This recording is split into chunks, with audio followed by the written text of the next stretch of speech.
Bismillahirrahmanirrahim. Assalamualaikum warahmatullahi wabarakatuh. Alhamdulillahilladzi an'ama 'alaina bi ni'matil iman wal islam wassalatu wassalamu ala sayyidina wa ala alihi wa ashabihi kiram. Subhanaka la 'ilma lana illa ma 'allamtana innaka antal 'alimul hakim wa tub 'alaina innaka antat tawwabur rahim. Allahumma hab lana qawlan shadiqan wa 'amalan shalihan wa farjan 'ajilan ya arhamar rahimin. Ibu-ibu dan para remaja putri yang dirahmati oleh Allah, syukur alhamdulillah marilah senantiasa kita panjatkan kehadirat Allah Subhanahu wa taala atas limpahan rahmat, taufik serta hidayah juga nikmat kesehatan dan kesempatan, sehingga dengan itu semuanya pada pagi hari ini kita bisa hadir dan berkumpul di majelis yang mulia ini untuk kita saling menasihati dalam kebenaran dan kesabaran. Harapan kita semoga niat dan langkah baik kita akan diterima oleh Allah Subhanahu wa taala dan menjadi sebab kita dimudahkan masuk ke dalam surganya, sebagaimana yang dijanjikan oleh Rasulullah SAW dalam sebuah sabdanya, man salaka thariqan yaltamisu fihi ilman sahhalallahu lahu thariqan ilal jannah. Barang siapa yang menempuh satu jalan dengan niat untuk mencari ilmu, maka Allah akan mudahkan baginya jalan menuju surga. Dan semoga kehadiran kita di tempat ini termasuk dalam rangkaian berjihad di jalan Allah Subhanahu wa taala. Ini juga sesuai dengan sabda Rasulullah SAW, man kharaja fi talabil ilmi fa huwa fi sabilillah hatta yarji'a. Barang siapa yang keluar dengan niat untuk mencari ilmu, maka dia dicatat termasuk dalam rangkaian berjihad di jalan Allah hatta yarji'a, sampai dia kembali. Jamaah sekalian yang dirahmati Allah, tidak lupa semoga salawat dan salam tetap terlimpahkan kepada Nabi kita Muhammad SAW beserta para sahabat dan pengikut-pengikutnya yang pada akhirnya insyaallah akan melimpah kepada kita semuanya selaku umatnya. Amin amin ya rabbal alamin. Pada kesempatan pagi hari ini, tema yang ingin kita angkat ke permukaan adalah mentadaburi kekuasaan Allah pada hujan.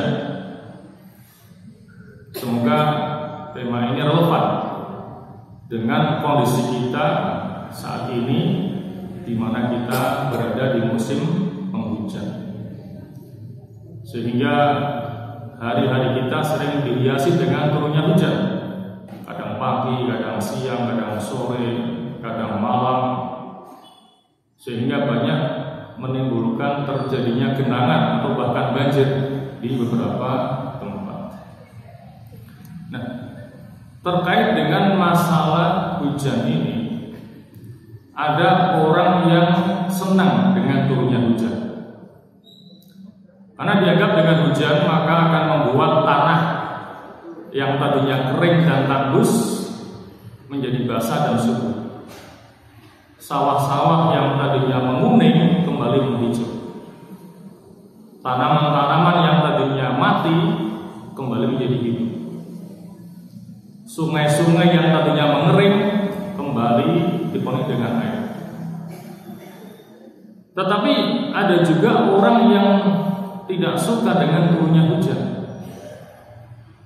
karena dengan hujan dianggap akan mengganggu kerja dan aktivitasnya, terutama bagi orang-orang yang kerjanya di luar rumah atau di luar kantor, merasa terganggu sehingga merasa kurang senang dengan turunnya hujan. Dan yang lebih parah lagi, ada orang yang sampai mencaci maki turunnya hujan. Dan itu perbuatan dosa yang menyakiti Allah Subhanahu wa ta'ala. Dalam sebuah hadis qudsinya Allah menyatakan, yu'dhini ibnu Adam yasubbud dahra wa ana dahru biyadil amr uqallibul laila wan nahar. Kata Allah, anak Adam manusia yu'dhini telah menyakiti aku. Yasubbud dahra, dia mencaci maki masa. Wa ana dahru, dan akulah pemilik dan yang mengatur masa itu. Biyadil amr, di tanganku segala urusan. Akulah yang membolak-balikkan terjadinya malam dan siang.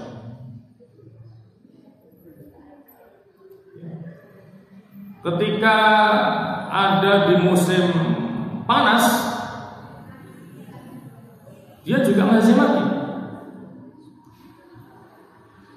Gara-gara panas terus, saya merasa kegerahan, saya merasa tidak nyaman, dan seterusnya. Ketika turun hujan juga mencaci maki. Gara-gara hujan terus, maka kerja dan kegiatan saya juga terganggu. Ketika diberi hujan pada waktu panas, apa yang mereka katakan?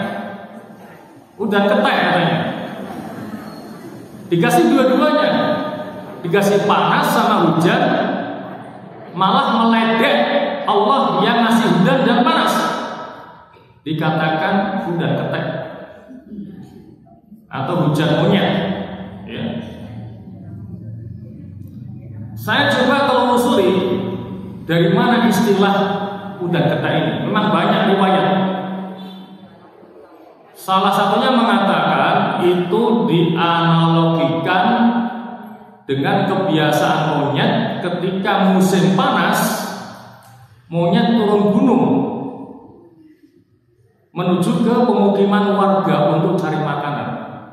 Karena ketika musim panas banyak pepohonan yang tidak mengeluarkan buah, sehingga monyet kekurangan makanan, sehingga dia turun ke pemukiman warga untuk cari makanan.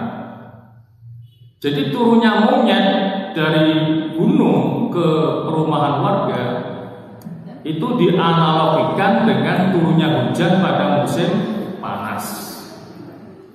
Yang biasanya udan ketek ini terjadi antara jam 2 sampai jam 4 sore biasanya. Dan ada lagi yang mengatakan, dan ini yang termasuk yasubudah, mencaci maki masa, termasuk mencaci maki musim, baik musim panas ataupun musim dingin. Ya.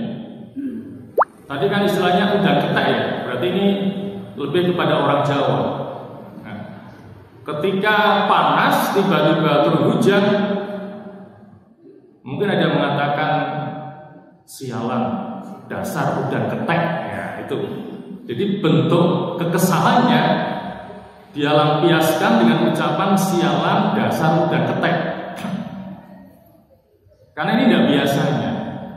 Nah, kalau ucapan ini diniatkan untuk mengejek zat yang menurunkan hujan di musim panas, itu berarti termasuk yasubudah, dan itu akan menyakiti Allah, zat yang telah menurunkan hujan pada musim panas. Kemudian dalam sebuah hadisnya Nabi juga melarang kita untuk mencaci maki angin. La tasubur rih, janganlah kalian mencaci maki angin. Karena biasanya sebelum hujan itu akan ada hembusan angin. Itulah yang dinamakan dengan busyra. Angin yang membawa kabar gembira sebelum turunnya hujan. Angin akan membawa awan tebal itu ke daerah yang gersang, kemudian di situ Allah menurunkan hujan. Maka Nabi melarang kepada umatnya jangan sampai mencaci maki angin, karena karena itu termasuk di antara makhluk ciptaan Allah Subhanahu wa taala dan itu berperan dalam menurunkan hujan dari langit ke bumi. Maka terkait dengan yasubud dahra, mencaci maki masa ataupun musim, kita diingatkan oleh Rasulullah agar menjaga lidah ataupun omongan kita. Jangan sampai omongan kita ini sampai menyakiti orang lain, apalagi sampai menyakiti Allah Subhanahu wa taala. Ya. Karena semua yang kita ucapkan itu akan dicatat oleh dua malaikat yang menyertai kita. Ya, sebagaimana firman-Nya, "Ma yalfidhu min qaulin illa ladaihi raqibun atid."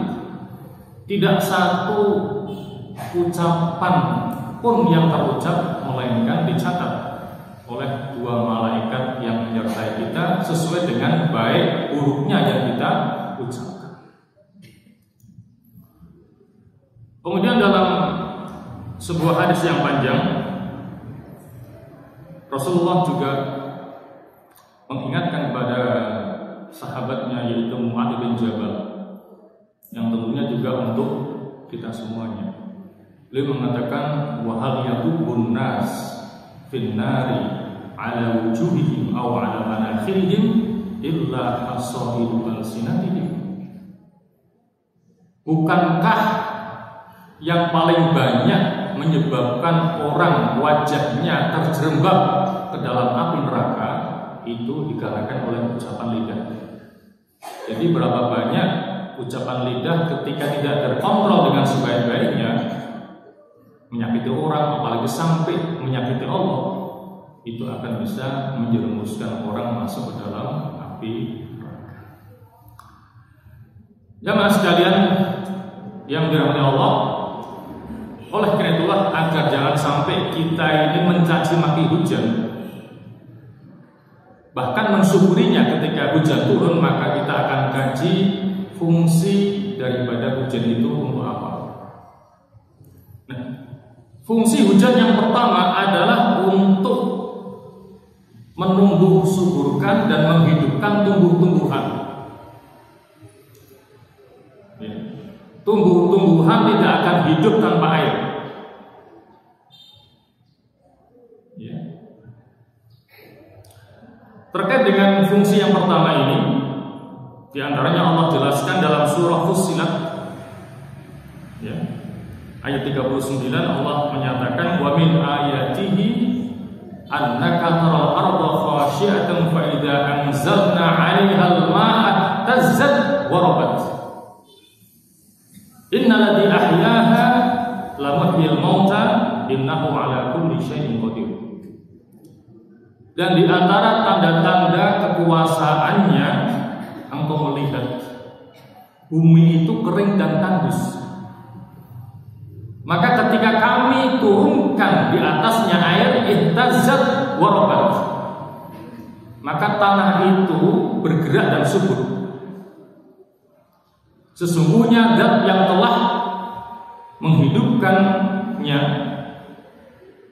itu dengan mudah akan menghidupkan kembali orang-orang yang telah mati. Dan sesungguhnya Dia Allah Maha Kuasa atas segala sesuatu. Jadi ayat ini dengan tegas menjelaskan bahwa dengan turun hujan maka bumi yang tadinya kering dan tandus menjadi subur. Ketika tanahnya subur, otomatis tumbuhan juga akan subur. Ya.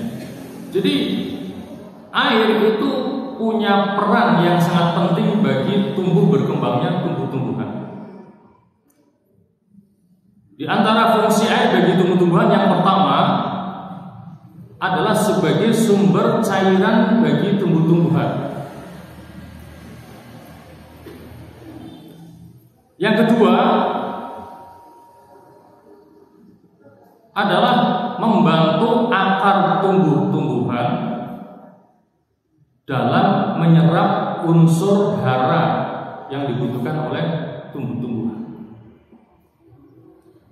Yang ketiga, air itu juga berfungsi untuk melarutkan unsur hara yang ada dalam tanah agar mudah diserap oleh akar tumbuh-tumbuhan. Yang keempat, membantu tumbuh-tumbuhan dalam mengangkut sari makanan ke semua bagian tubuh ataupun batang pohon sampai ke daun-daunnya. Itu diangkut dengan bantuan air. Dan yang kelima, membantu proses fotosintesis pada tumbuh-tumbuhan. Jadi untuk proses fotosintesis tidak hanya butuh kepada matahari saja, tetapi dibutuhkan adanya air. Itulah diantara fungsi penting air bagi tumbuh dan berkembangnya tumbuh-tumbuhan, dan salah satu sumbernya adalah dari air hujan. Apalagi kalau kita bicara tentang menanam tumbuh-tumbuhan dengan sistem hidroponik, ya, kalau kita nanam tanaman pakai tanah itu adalah cara konvensional, cara yang tradisional. Sekarang yang banyak berkembang adalah dengan sistem hidroponik, di mana unsur utamanya bukan tanah, tetapi air. Ya kan? Dengan diberi nutrisi, biasanya A dan B, kemudian dimix, dicampur, itulah menjadi nutrisi bagi tanaman yang ditanam dengan sistem hidroponik yang di dalamnya mengandung semua unsur hara yang dibutuhkan oleh tumbuh-tumbuhan. Baik itu tanaman daun, ya, seperti caicin, pokcai, ataupun selada, ya, ataupun tanaman buah seperti misalnya cabai, tomat, mentimun, bahkan termasuk tanaman yang merambat seperti melon, semangka, dan lain sebagainya, itu bisa ditanam dengan sistem hidroponik.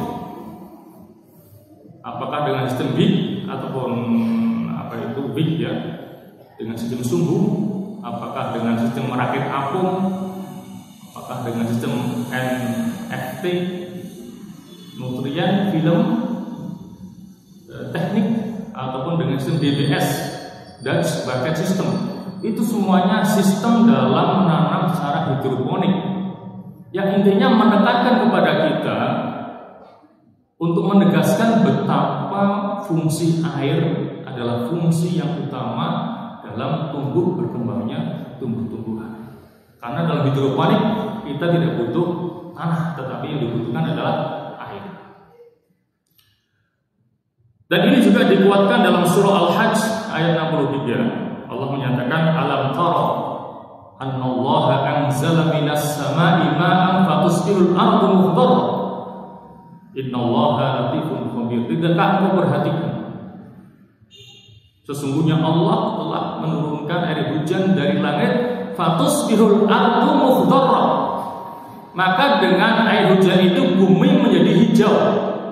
Hijau itu berarti subur, ya. Dengan tanah subur otomatis akan menumbuhkan tumbuh-tumbuhan.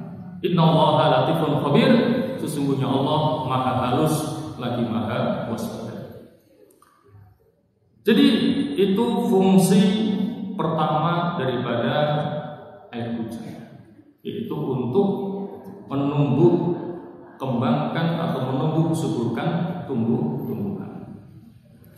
Adapun fungsi yang kedua adalah sebagai sumber minuman bagi makhluk hidup, utamanya kita adalah manusia. Ya.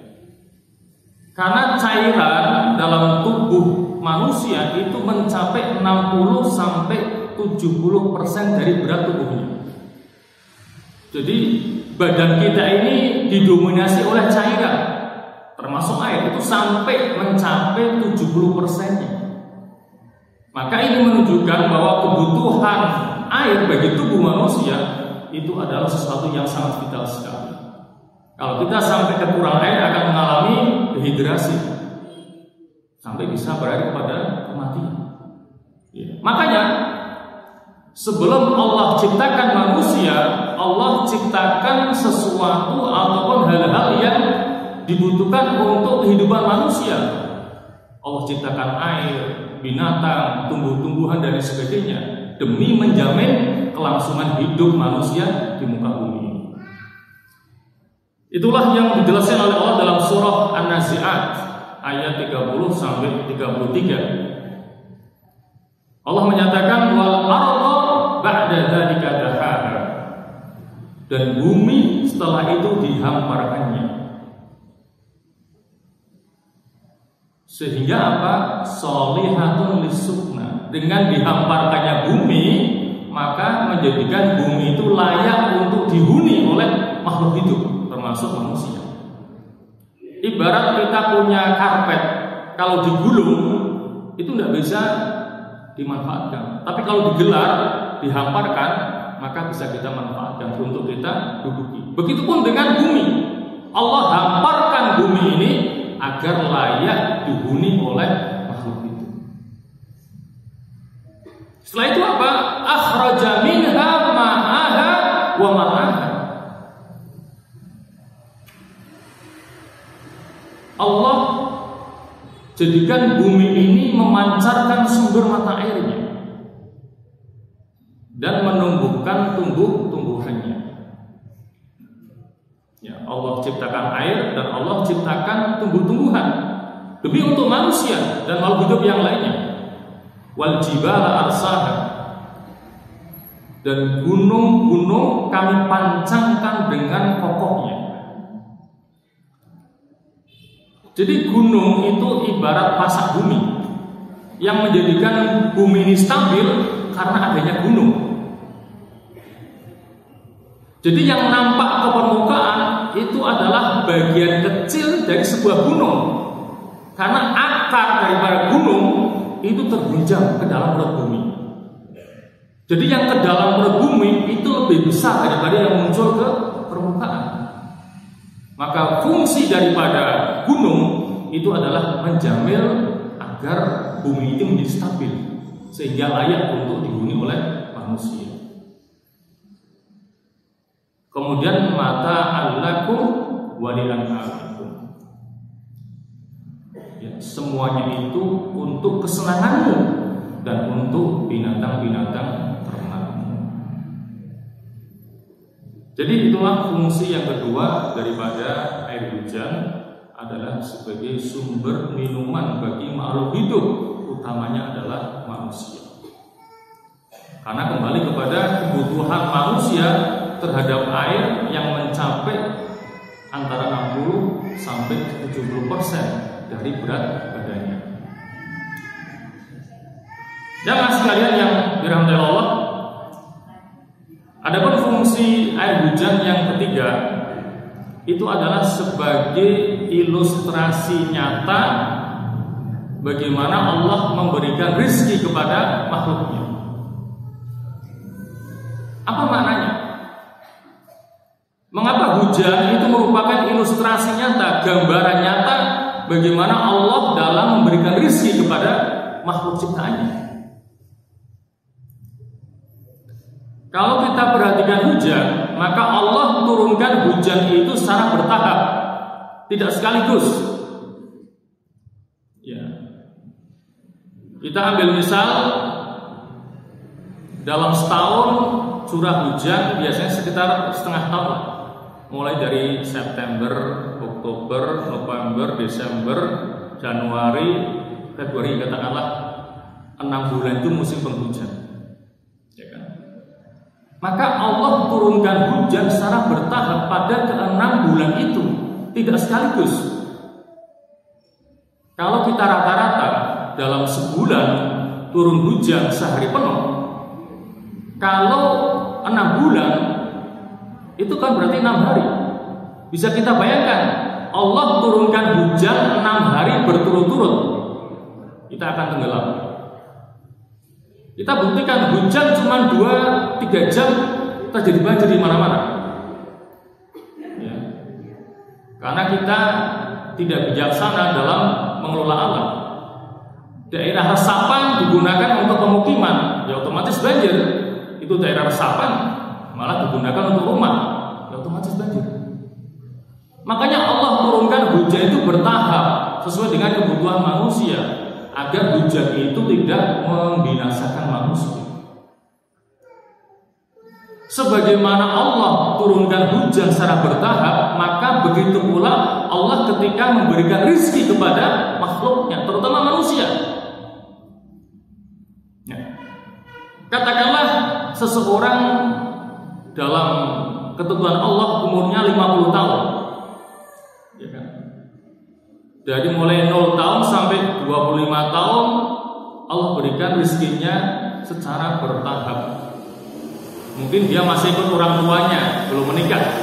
Nah, ketika 25 dia menikah, sampai meninggal dunia jatahnya umur 50 tahun. Seandainya Allah berikan rezekinya sekaligus, itu bukan malah baik. Katakanlah dalam ilmu Allah, dari mulai umur 25 sampai 50 tahun jatah rezekinya misalnya 5 miliar misalnya.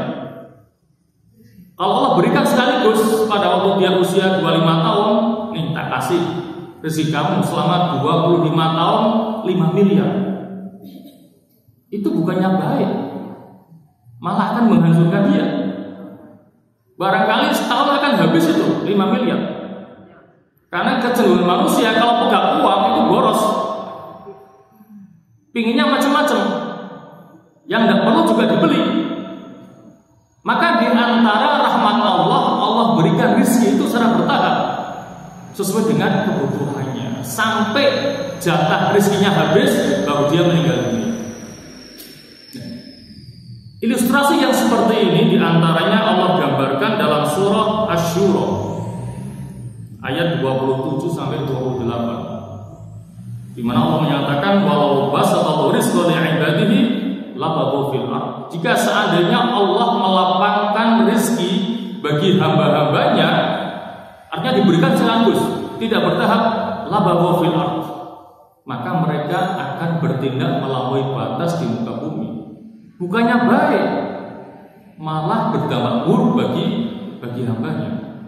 Walakin yunazzilu biqadari ma yasha. Akan tetapi Allah turunkan apa yang dikehendakinya biqadar, dengan ukuran yang pas menurut Allah Subhanahu wa taala. Hambaku ini pasnya jatah rezekinya 5 miliar. Ya sudah, Allah berikan segitu. Ini pasnya sekian juta, ya segitu. Itu namanya biqadar, dengan ukuran yang pas menurut kacamata Allah Subhanahu wa taala, bukan kacamata kita. Innahu bi ibadihi khabirum basir. Sesungguhnya Allah itu maha melihat terhadap hamba-hambanya. Mana yang pantas dikasih banyak rezeki, mana yang pantas sedikit rezeki, Allah yang maha tahu. Maka kita tidak boleh protes dengan rezeki yang Allah berikan kepada kita. Kemudian wa huwal ladzi yunazzilul ghaitha, dan dialah Allah yang menurunkan al-ghaitha, hujan, min ba'di ma qanatu, setelah mereka berputus asa karena lama tidak turun hujan, wa yanshur rahmatah, dan dia mengirimkan rahmatnya berupa hujan, wa huwal waliyyul hamid, dan dialah Allah yang maha melindungi lagi maha terpuji. Kalau kita perhatikan Asy-Syura ayat 27 itu berbicara tentang masalah rizki. Kemudian pada ayat yang berikutnya 28 Allah berbicara tentang masalah hujan. Berarti ada analogi, ada kias antara rizki dan hujan, ya. Maka sebagaimana Allah turunkan hujan itu bertahap, maka begitu pula Allah bagikan rizki kepada hambanya secara bertahap sesuai dengan kebutuhan hambanya itu. Karena kalau diberikan sekaligus itu bukannya malah baik, tetapi malah berdampak buruk bagi manusia itu sendiri. Oleh karena itulah kita diingatkan oleh Rasulullah jangan sampai berburuk sangka kepada Allah dengan mengatakan bahwa Allah terlambat dalam memberikan rezekinya kepada kita.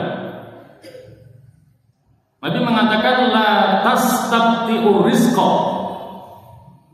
Jangan kalian menganggap bahwa jatah rizkimu itu datanya terlambat. Allah tidak akan pernah terlambat dalam memberikan rezeki kepada hambanya. Fa innahu la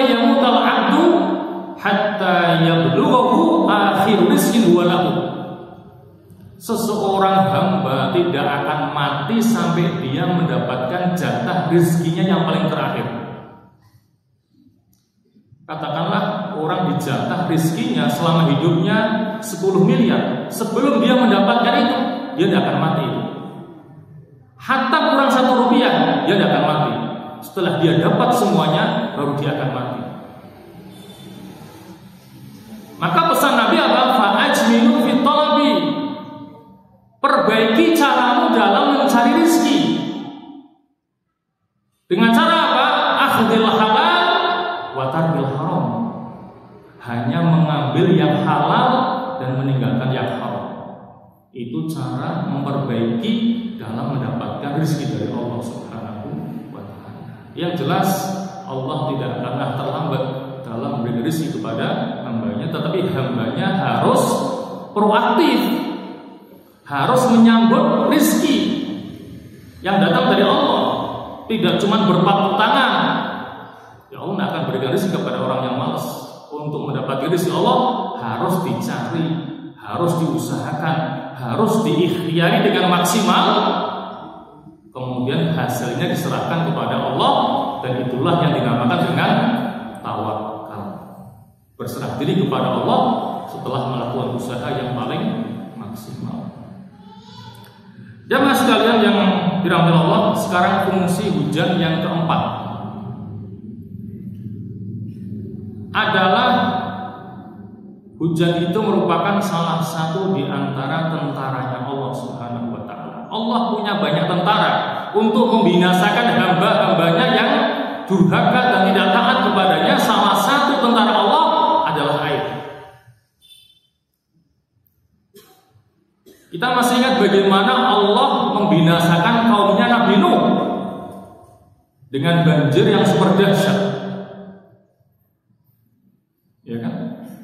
Di mana kisah banjir besar pada zaman Nabi Nuh ini diabadikan di antaranya dalam surah Al-Qamar ayat 11 sampai 12. Pada ayat yang ke-11 Allah menyatakan fafatahna abwabas samai bima'in munhamir. Maka kami bukakan pintu-pintu langit dengan air yang tercurahkan. Ya. Jadi Allah mencurahkan, menggelondorkan air dari langit. Wa fajjarnal arda uyunan, dan kami jadikan bumi itu memancarkan sumber mata airnya. Faltaqal ma'u ala amrin qadir, maka bertemulah air itu atas urusan yang telah ditetapkan oleh Allah Subhanahu wa taala. Jadi bertemu air dari langit sama air dari bumi untuk sesuatu yang telah Allah tetapkan, yaitu apa? Untuk menghancurkan dan membinasakan kaumnya Nabi Nuh yang ingkar kepada Allah dan kepada Rasulnya, Nabi Nuh alaihissalam. Bisa kita bayangkan Nabi Nuh berdakwah selama 950 tahun, karena umur beliau adalah 1000 tahun. Yang beriman cuma 80 tahun. Bayangkan 950 tahun berdakwah cuma 80 yang beriman. Makanya Nabi Nuh minta kepada Allah agar membinasakan kaumnya yang kafir, sehingga Allah kirimkan banjir yang super dahsyat. Dan ternyata yang termasuk dibinasakan oleh banjir itu adalah putranya dan juga istrinya. Putranya bernama Kan'an dan istrinya yang bernama Wali'ah. Kisah Kan'an ini Allah abadikan dalam surah Hud ayat 42 sampai 43. Allah berfirman, wa nada nuhan ibnahu wa kana fi ma'zili ya bunayya kam ma'ana wa la takum ma'al kafirin. Ya, Nabi Nuh memanggil putranya dengan mengatakan ya bunayya kam ma'ana, wahai putraku Kan'an, naiklah ke dalam kapal bersama kami. Wa la takum ma'al kafirin, janganlah kamu bersama orang-orang kafir. Apa jawaban putranya? Putranya Ka'ab mengatakan, qala sa'awi ila jabali ya'simuni minal ma'. Tidak ayahku, aku akan naik ke gunung yang akan bisa melindungiku dari banjir yang besar itu. Qala la 'asimal yawma min amrillah. Nabi Nuh mengatakan, pada hari ini tidak akan ada yang bisa selamat dari azab Allah illa marrahim, kecuali yang menyelamatkan adalah Zat yang Maha Pengasih, yaitu Allah Subhanahu wa taala. Wa hala bainahumul mawju fakana minal mughraqin. Maka gelombang banjir yang besar itu telah menghalangi antara keduanya, antara Nabi Nuh dengan putranya Kan'an. Fakana minal mughraqin, maka putranya minal mughraqin, termasuk di antara orang-orang yang ditenggelamkan oleh Allah Subhanahu wa taala. Jadi banjir yang terjadi pada zamannya Nabi Nuh itu bukti bahwa air hujan itu bisa menjadi tentara di antara tentaranya Allah untuk menghancurkan hamba-hambanya yang ingkar, yang tidak taat kepada Allah dan Rasul-Nya. Oleh karena itulah Nabi mengajarkan sebuah doa ketika kita melihat mendung, karena mendung itu pertanda akan turunnya hujan. Ya. Apa doanya? Doanya adalah Allahumma inni a'udzubika min syarriha. Allahumma inni a'udzubika min syarriha. Ya, itu ketika melihat mendung, belum hujan ya. Ya Allah, aku berlindung kepadamu dari keburukannya. Artinya jangan sampai mendung itu nantinya menurunkan hujan yang akan membinasakan umat manusia. Allahumma inni a'udzubika min syarriha. Kalau mendung itu berlanjut dengan turunnya hujan, maka doanya apa? Allahumma shayyiban nafi'an. Ya Allah, jadikanlah hujan yang turun itu hujan yang mendatangkan manfaat, bukan hujan yang mendatangkan madarat ataupun bencana. Itulah di antara doa yang diajarkan oleh Rasulullah ketika melihat awan mendung dan ketika melihat terjadinya hujan. Jamaah sekalian yang dirahmati Allah, fungsi hujan yang terakhir, yang kelima, adalah sebagai ilustrasi nyata bagaimana nanti Allah akan membangkitkan manusia dari alam kuburnya untuk menjalani hisab di hadapan Allah Subhanahu wa taala. Jamaah sekalian yang dirahmati Allah, ketika musim panas, banyak tumbuh-tumbuhan yang kering, bahkan mati. Nah, di antara pohon-pohon itu ada yang menjatuhkan biji-bijinya, ya, kemudian masuk ke dalam perut bumi. Nah, ketika musim hujan, maka biji itu akan tumbuh menjadi tunas, kemudian tumbuh menjadi sebuah pohon. Gambaran itu adalah gambaran bagaimana nanti Allah akan menghidupkan kembali makhluk hidup untuk menjalani hisab di hadapan Allah Subhanahu wa taala. Nah, itu Allah terangkan ya dalam surah Al-A'raf ayat 57. Wa huwal ladzi yursilu riyaha busyran baina yaday rahmatih. Dan dialah Allah yang mengirimkan angin membawa kabar gembira sebelum turunnya hujan. Karena biasanya sebelum hujan ada air, ada angin yang berhembus. Hatta idza aqallat sahaban thiqala suqnahu li baladin mayyit. Maka ketika angin itu membawa awan mendung, maka kami menggiringnya ke sebuah tanah yang tandus, kemudian kami turunkan hujan di daerah yang tandus itu. Fa anzalna bihil ma', maka kami turunkan hujan di tempat itu. Fa akhrajna bihi min kulli thamarat, maka kami keluarkan di tempat itu min kulli thamarat, dari berbagai macam buah-buahan. Kadzalika nukhrijul mauta. Ini yang perlu kita garis bawahi. Demikian itulah nanti kami akan mengeluarkan kembali orang-orang yang telah mati. ingat atau mengambil pelajaran. Ya sekalian yang dirahmati Allah, sebagai penguat kami akan sampaikan sebuah hadis Nabi ya, yang menggambarkan bahwa hujan itu adalah sebagai ilustrasi nyata bagaimana nanti Allah akan membangkitkan manusia dari alam kuburnya untuk dihisab di hadapan Allah Subhanahu wa taala. Disebutkan dalam sebuah hadis, ma baina an-nafkhataini arba'un. Jarak antara dua tiupan sangkakala itu 40. Ya, ada tiupan yang pertama dan tiupan yang kedua. Itu jaraknya adalah 40. Kalau para sahabat bertanya, jadi sahabat bertanya kepada Abu Hurairah yang menyampaikan hadis ini, ya Abu Hurairah, arba'una yauman, apakah yang dimaksud dengan 40 itu adalah 40 hari? Qala abait. Abu Hurairah mengatakan, saya menolak untuk berkomentar.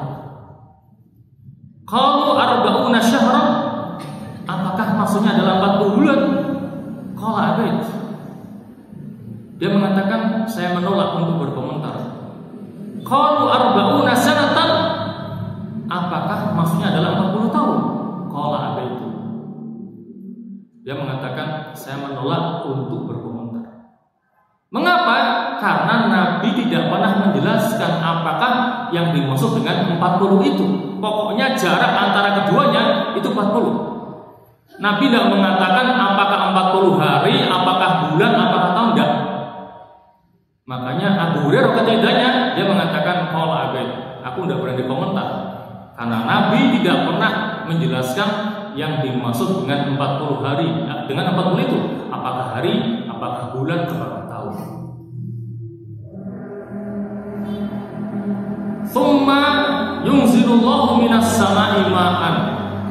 Setelah itu Allah turunkan hujan dari langit. Fayam butuna, maka mereka tumbuh kama yang butul batu, sebagaimana tumbuhnya tunas. Jadi keluarnya manusia dari alam kuburnya pada yaumul ba'ats, pada hari kebangkitan, itu dianalogikan dengan tumbuhnya tunas tumbuh-tumbuhan ketika terkena air. Jadi untuk menghidupkan kembali Allah turunkan hujan dari langit, kemudian manusia akan keluar dari kubur mereka untuk dihisab di hadapan Allah Subhanahu wa taala, sebagaimana biji yang tumbuh karena kena air kemudian muncul ke permukaan tanah. Walaisa minal insani syai'un illa yabla. Tidak ada satupun dari manusia melainkan telah hancur, baik tulang apalagi dagingnya, illa azman wahidan, kecuali satu tulang, wa huwa ajbul ghanam, yaitu tulang ekor. Wa minhu yuraqabul khalqu yaumal qiyamah, dari tulang ekor itulah nanti Allah akan hidupkan kembali makhluk hidup untuk bisa di hadapan Allah Subhanahu wa taala. Jadi semua organ tubuh manusia itu akan hancur. Jangankan dagingnya, tulang pun akan hancur. Tetapi ada satu tulang yang tidak akan pernah hancur, yaitu tulang ekor, yaitu ajbul ghanam. Tulang ekor itu yang tidak akan pernah hancur. Karena dari tulang ekor itulah Allah ciptakan manusia, dan dari tulang ekor itulah Allah hidupkan kembali manusia untuk dihisab di hadapannya. Nah, terkait dengan masalah tulang ekor ini merupakan mukjizat daripada Rasulullah.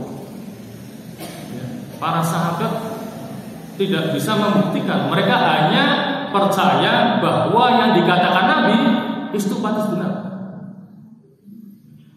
Tetapi setelah diragukan serangkaian riset dan uji coba, ternyata hasilnya membenarkan apa yang disampaikan oleh Rasulullah SAW. Nabi mengatakan, kullu ibni Adam ya'kulhu turab. Semua anggota tubuh manusia itu akan dimakan oleh tanah, akan hancur. Illa ajdadarah, hanya tulang ekor yang tidak hancur. Minhu khuliqa wa fihi raqa. Dari tulang ekor itulah manusia diciptakan dan darinya dia akan dihidupkan kembali. Kita akan sampaikan dua riset ya. Pertama, sebuah riset yang pernah dilakukan oleh seorang dokter namanya Dr. Hans Spimann. Dia seorang ilmuwan dari Jerman. Dia lakukan riset antara tahun 1931 sampai 1932. Sampai akhirnya dia berkesimpulan bahwa ternyata betul tulang ekor itu adalah cikal bakal daripada diciptakannya manusia. Dan beliau menyebutnya dengan the first atau the primary organization. Artinya pengaturan yang pertama atau pengaturan yang utama itu adalah tulang ekor. Karena dia non muslim, dia tidak mengenal itu ajbudanab, maka dia mengatakan the first atau the primary organization.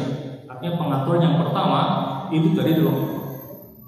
Sehingga akhirnya atas temuannya pada tahun 1932 dia mendapatkan hadiah Nobel di bidang kedokteran. Itulah yang dilakukan oleh Dr. Hans Spimann dari Jerman. Kemudian pada tahun 2003 ada seorang dokter muslim dari Mesir namanya Dr. Usman Al-Jailani. Dia melakukan sebuah riset dengan cara apa? Membakar tulang ekor kambing dengan suhu yang tinggi sampai berubah jadi arang. Kurang lebih dibakar selama 20 menit pakai suhu yang tinggi sampai berubah jadi arang. Setelah diteliti ternyata sel-sel yang ada pada tulang ekor itu tidak mati, masih utuh, masih hidup. Subhanallah. Dibakar sampai jadi arang, itu selnya tidak mati. Dipukul pakai benda yang keras tidak mati, bahkan dimasukkan dalam cairan kimia juga tidak mati selnya. Karena memang dari tulang ekor itulah Allah akan hidupkan kembali manusia. Maka seharusnya kita ini lebih mantap imannya daripada para sahabat. Para sahabat cuma yakin sabda Nabi pasti benar. Nah, kita ini telah dibuktikan dengan ilmiah ternyata betul apa yang dikatakan oleh Rasulullah. Dari tulang ekor itulah manusia diciptakan dan nanti akan dihidupkan kembali oleh Allah Subhanahu wa taala untuk dikumpulkan di padang mahsyar, kemudian dihisab di hadapan Allah Subhanahu wa taala dalam kondisi hufatan, uratan, hurlan. Nanti di padang mahsyar itu kondisinya hufatan, tidak pakai alas kaki alias modok, uratan dalam keadaan telanjang bulat, hurlan dan kembali dalam keadaan belum disunat. Itulah kondisi manusia ketika dibangkitkan oleh Allah, kemudian dikumpulkan di padang mahsyar untuk dihisab di hadapan Allah Subhanahu wa taala.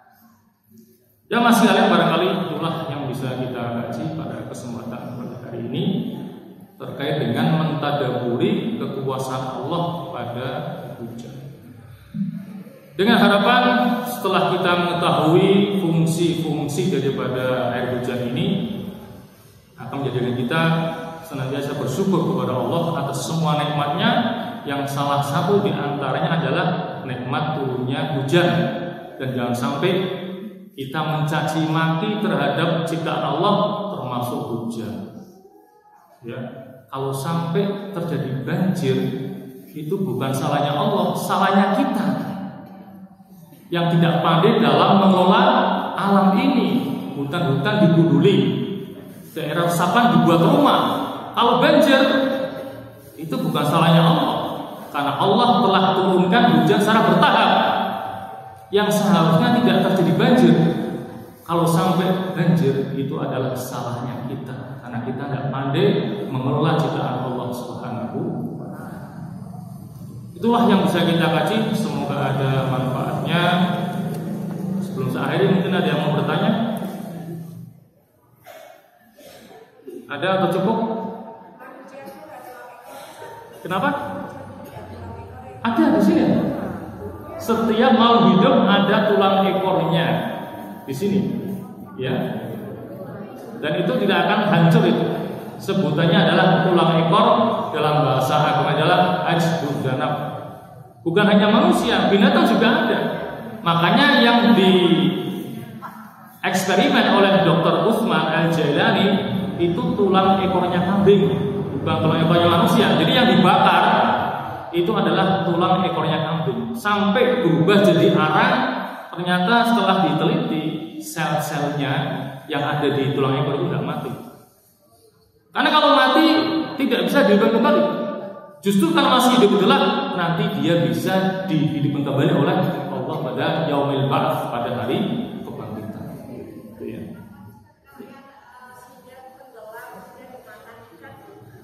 Gimana?